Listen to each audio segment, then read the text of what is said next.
There you go. And then I'm going to go ahead and grab the tablet, and I'll kind of show you what we're working with as far as this program goes. So as you can see, this program is pretty detailed. There's quite a lot of commands.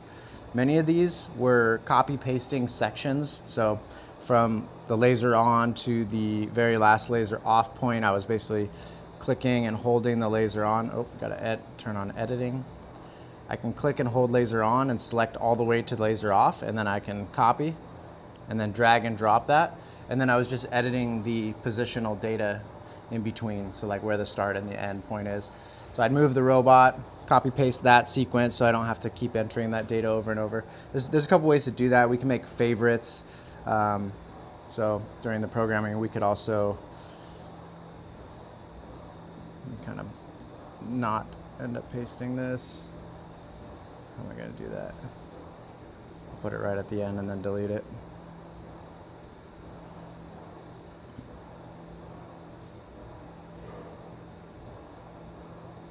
Undo the copy of the instruction. Okay, so we can make favorites. So you see I have these with little stars. These are my kind of preset speeds. So this L1000C would be linear 1000 centimeters a minute continuous. For rotation of the table, I have 180 degrees per second as a default favorite. So this makes it so that I don't have to drag the icon and then type in the values. I can set up these favorites and just drag and drop as I go. I'm almost doing no thinking about the actual numbers that I'm inputting, and it gives me less of a chance of making a mistake if I were to like do a misprint. Say I put 1800 centimeters a minute instead of 18 centimeters a minute if I accidentally hit a 0 or something like that. So the favorites is real cool. I want to kind of just give a quick touch up on some of the icons that we use most of the time. For those of you who aren't familiar, or if there's been any changes made since the last time you've checked up on our setup here. So the first one we always start with is set program. Set program is the front face of the LightWELD. So if you're familiar with handheld laser welding using the LightWELD, you'll know that the very first thing you're going to do is take a look at this chart, find the settings that apply to whatever you're welding, and then you're going to go here and set up your preset mode, 2-digit mode, your power, your wobble frequency, and your wobble length. Most of the time you're going to be able to get by with these presets. So what we did is we made a set program icon that has the same controls, right? If I want to override my power, wobble frequency, or length, I can,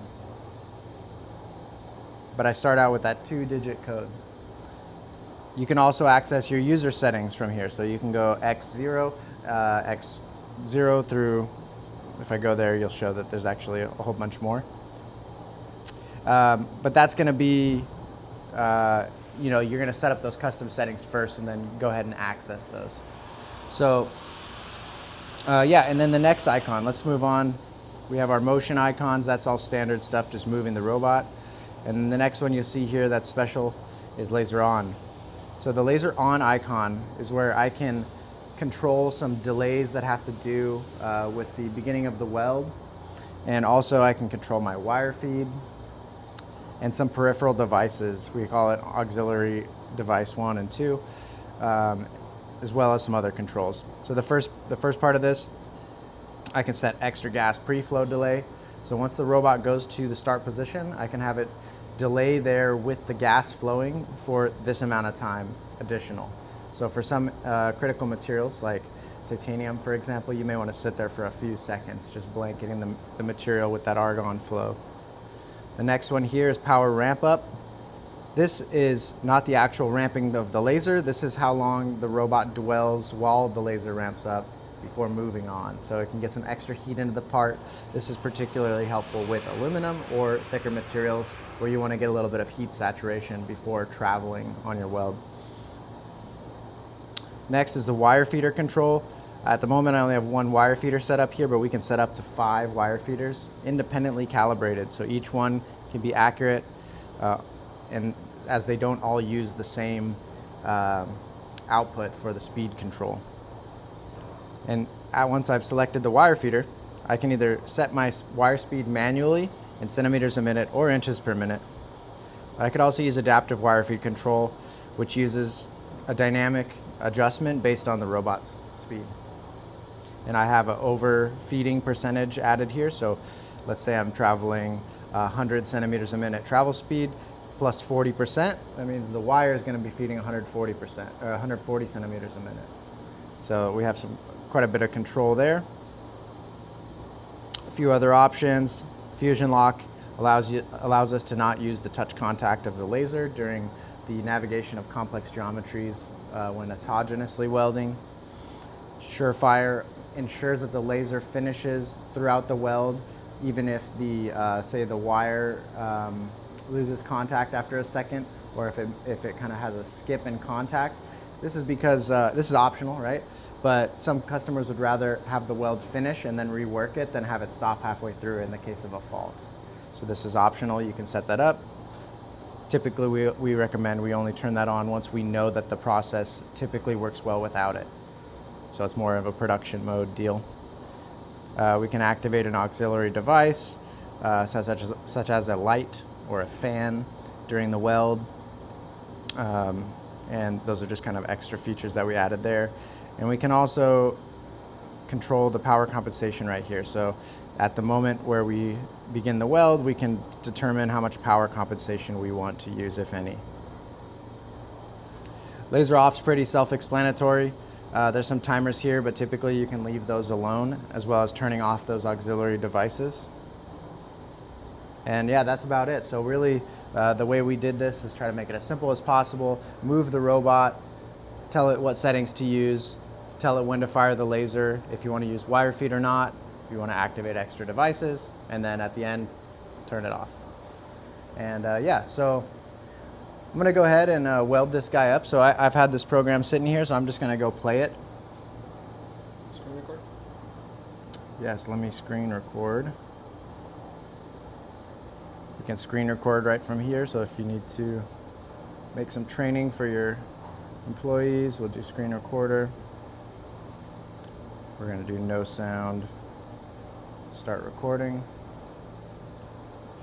See, it'll start recording. Then I'll ask you to maybe take a step right here, verify all of my information. I went and changed the settings, so I want to make sure I changed it back correctly. F5, yeah, we're good. All right, so I'm going to now enable weld, disable teaching, and go ahead and play the program.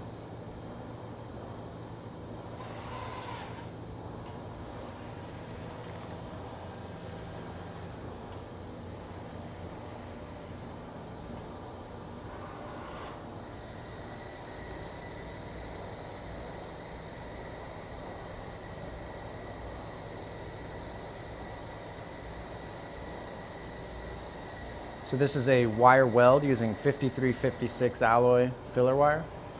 And we're not using coordinated motion with this program. We're using simultaneous motion. And we're using the table to ease the reach of the robot as we're reaching on all corners of this square as well as on the inside corners.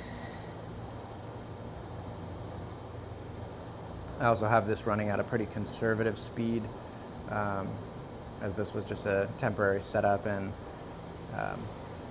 say you took a little bit extra time, you could really increase the efficiency, make the travel moves faster.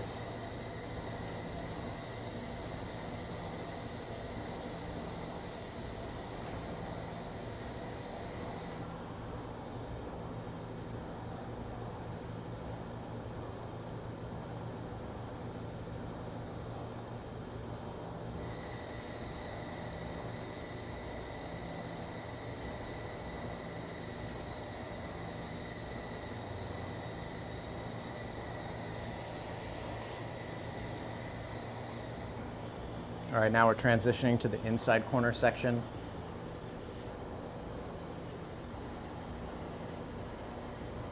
can see that robot dives right in there, puts the wire down in the inside corner, and then seals it right up. It'll have an avoidance maneuver next, and then the part will spin to the next corner, and we'll just repeat that.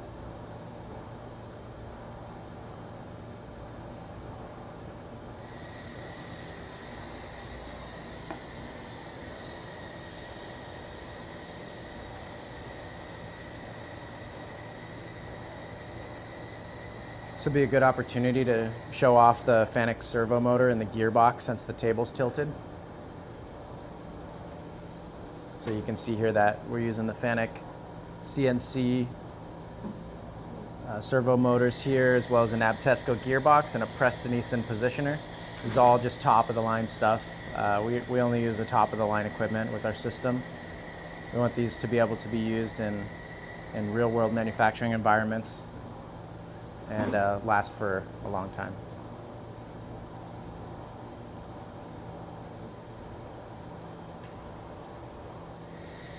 These positioners can be spec'd out to be able to withstand different payloads. I'm not sure about this one off the top of my head. I think it might be 250 kilograms, but don't quote me on that.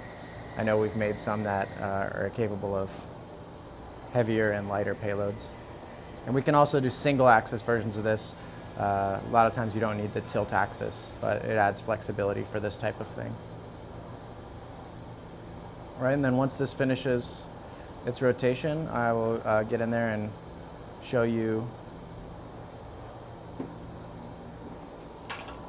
the finished product. If you want to get in there and just take a video of it as it is, that would work out too. So you can see nice tight aluminum beads here on the inside corners as well. All right. And then I just loosen the clamps, out she goes. And then in